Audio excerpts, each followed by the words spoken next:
मले भाषामा कामु बुवात आप्पा भनेको तपाईँ के गर्दै हुनुहुन्छ? मले भाषामा साय सेडा किर्जा भनेको म काम गर्दैछु।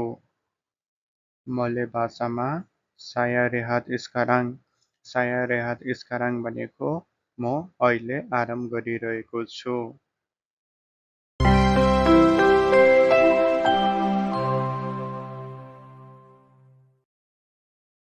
मले भाषामा कामु पिगी माना भनेको तपाईँ कहाँ जाँदै हुनुहुन्छ?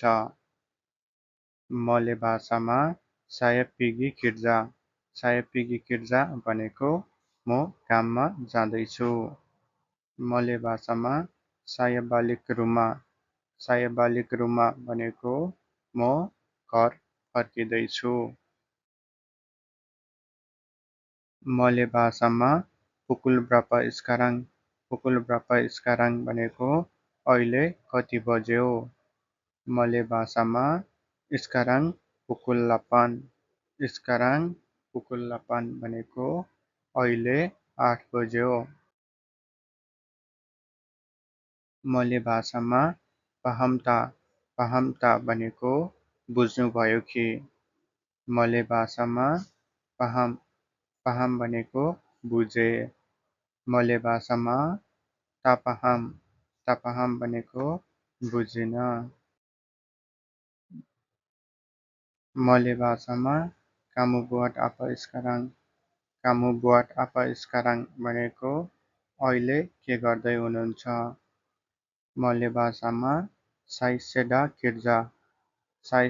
किर्जा कामु भनेको म काम गर्दैछु। तपाईँ? मले भाषामा साया रेहात भनेको म आराम गर्दैछु।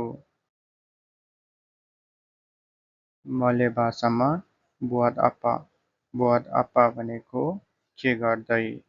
मले भाषामा किर्जा भनेको काम। मले भाषामा रेहात भनेको आराम। मले भाषामा पिगी भनेको जानु। मले भाषामा बालिक भनेको फर्किनु।